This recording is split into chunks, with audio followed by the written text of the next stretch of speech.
I don't know if this video is gonna be super long because I don't really have that much to talk about. I don't really want to talk about this movie as much, but Materialists. Materialists. Oh, I can't speak with the new Celine song, I think that's the director's name, movie starring Dakota Johnson, Pedro Pascal, and Chris Evans. And it's about this girl whose job is she gets clients who are mostly girls, and they pay her to get them dates with dudes who match their criteria. And she meets this rich guy at one of her clients' weddings, played by Pedro Pascal. And at the same wedding, her ex-boyfriend, played by Chris Evans, shows up, and she kind of has to pick which one suits her more. That's not exactly what happens in the movie, but I mean, it might as well be. Now, rom-coms, romance comedies, this one's more romance than comedy. I won't even say it's a rom-com. I would say it's a romance. I thought it was going to be a rom-com. They're not my favorite movie, like, genre, but there are some of them that, like, are fine, that I think are pretty entertaining movies. This one is not one of those, and I think I gave it a 2.5. I might even have to move that down to a 2 because it was just not as good as I wanted it to be.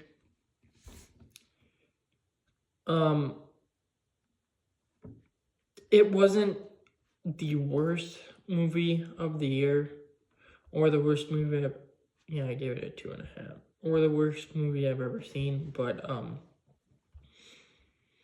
the more I think about it, it's not great. Let's get this out of the way. Chris Evans was a phenomenal actor. I really like his acting. Pedro Pascal was really good too. I do like his acting, just not as much as Evans, but Pedro Pascal still brought something. I don't know if it's me, or if it's just her newer movies, or if it's just she's been in a slump, or if this is what she's like, but Dakota Johnson from what I've seen, can't really act. Like, she's just like this the whole movie, and she doesn't change. She's just like this. She talks kind of monotone, and her face stays straight, and she kind of just delivers her lines like she kind of has to. It's super weird, dude. Like, you would think, even as a bad actor, like, there are bad actors who are still expressive, who can still act a little bit more than she does. And it's not like she's the worst person I've ever seen on screen, but I mean, with her being the main character, it's kind of to see her on the screen as much. Because, like, as the main character, you should have a little bit more acting than this. I mean, in Madam Web, she was kind of like that, but, like, I don't even know which movie I would say is better. I probably have them both, like, same level. I don't know. It was a fine movie. Like, am I gonna watch it again?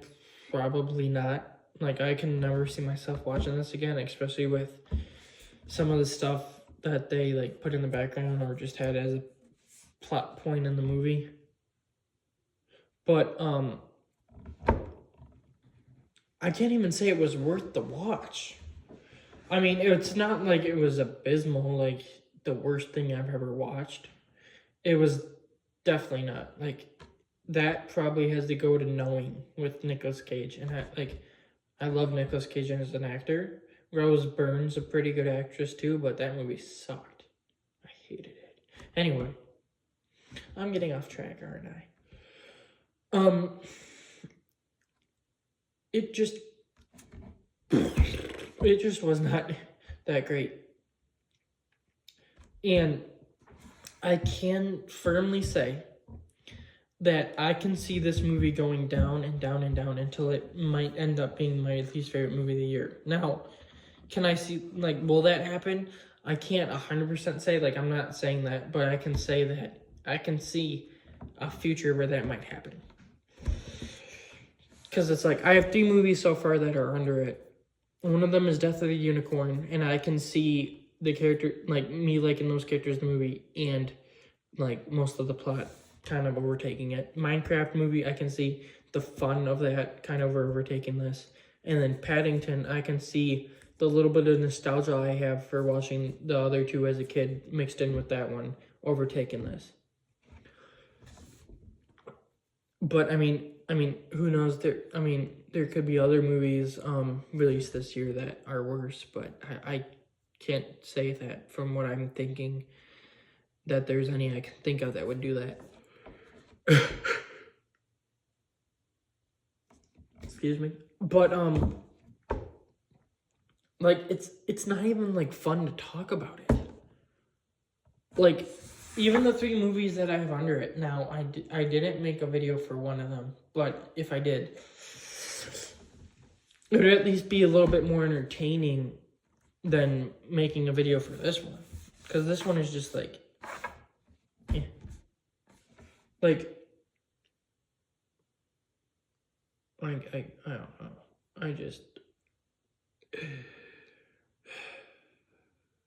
I can't. It wasn't the worst, like I've been saying this, it wasn't the worst movie I've ever seen, but it's, like I gave it a 2. Like I had it at 2.5, I moved it down to 2, which I still have as like, I've already read this in another review of mine, but the way I do my ranking, my stars and stuff, is usually like 1 star is bad, but usually has about 1 good thing.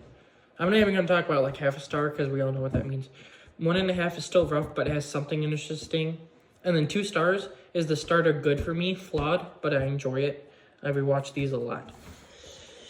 Now, I don't rewatch every single one of them a lot because obviously this one I gave it 2 and I'm not going to rewatch it. But, like I gave it a 2, which means it's still a good movie. But I would say that it even has the chance of going down to 1.5. I can't recommend, like, the only reason I would recommend this movie to anyone is because Chris Pratt and Pedro Pascal are really great actors, and they show, like, Chris Evans especially shows more of his acting in this, because he is known as Captain America, so I think he is trying to kind of do other movies that kind of move him out of that. And he's a really good actor. Like, from all the movies I've seen of his that are a good chunk of the movies I'm probably going to watch. And the ones I will rewatch again because he does have really fantastic movies. No pun intended for a couple of them. He is a good actor in this. It's just that the movie itself is meh. Pedro Pascal, same thing. Now, he's not as good of an actor as Chris Evans, but he's still a good actor, and he brings something to this movie that, without him, could have been bad. But the thing about his character, he got done so dirty. Like, they barely even acknowledged him after what they need. Like, he was in there for a plot device to kind of get Dakota Johnson back with Chris. I can't even consider this a spoiler because I don't even think a lot of people are going to see this. But he's basically used as a plot device to have Dakota Johnson's character end up back with Chris Evans. Like, they end up back together, and Pedro Pascal's character was kind of just like a plot point so she could see that. And it's like, when he's in the movie, Chris Evans is barely in it. And then when Chris Evans is in the movie at the like last little bit, Pedro Pascal is like discarded. It's like, I wish there was more, like, with like banter between them. Like, I think they met once. Like, they saw each other once on screen. I thought it was going to be, like, one of those movies where, like, she's going out with Pascal, and then Chris Evans keeps, like, ruining their dates or coming in and trying to get her. But, no. It's just that she realizes, I don't even know what she realized. Like, I can't even tell you what she realized. She's just like, oh, he's fine. Like, she even says in the movie, like, I can't even remember because it's like, I want to forget this movie, but she says something like,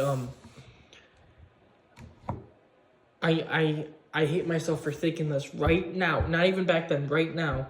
But you're kind of a loser. Like, you're poor, you're kind of a loser. But, I mean, I still kind of want to go out with you. I just don't know. Like, that's kind of what she's, like, summed up in very stupid terms. And not exactly what she said. But, I mean, that was kind of, like, the, intent of her words. And it's just like, what the crap, dude? Seriously. Chris Evans deserves way better than you. But, like, the only reason I would recommend this movie is because Chris Evans and Pedro Pascal are pretty good. But besides them, like, this movie isn't the greatest. And, like, I wish it was a little bit better because, like, I kind of want a better movie with this cast. But, I mean, all in all, it's not abysmal, I guess. But it was really, really disappointing. And unlike other movies this year that are disappointing but still, like, high up, like, I'll try and find an example, but like that's not this.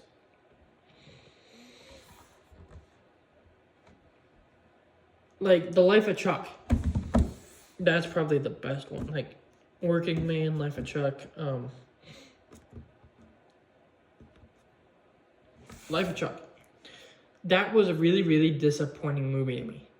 But it is still pretty high up on my list of movies this year.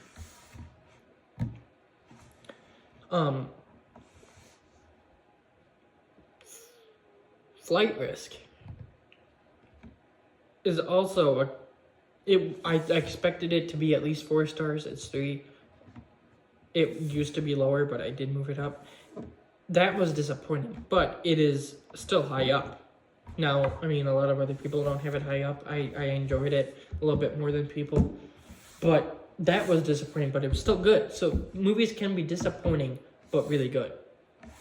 This one was just disappointing with good qualities here and there, and maybe somewhere in, like, right there. But as a whole, it's just like, what? No. It was a chore to sit through, and I don't know if I'm ever gonna watch it again. This was basically just a rant. I'm gonna end the video because I don't really have any more stuff to say about it. If you enjoyed it, I'm happy that you did. If you did enjoy it, tell me if it's the same reason I did or not.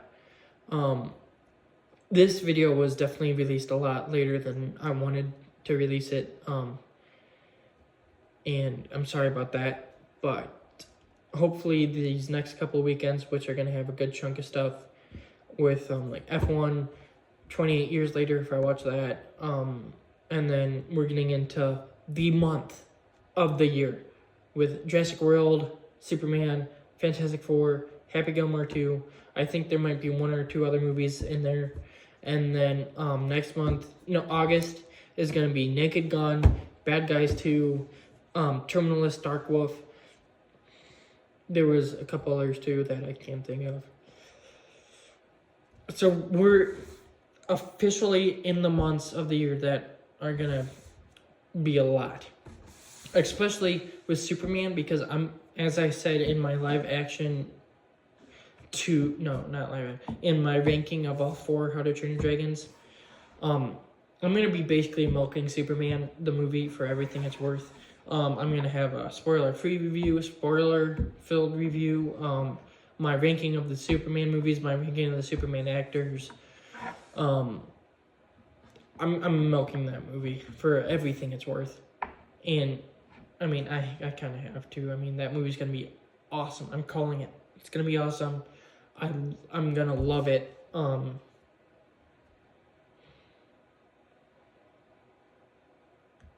Yes. But, that's it.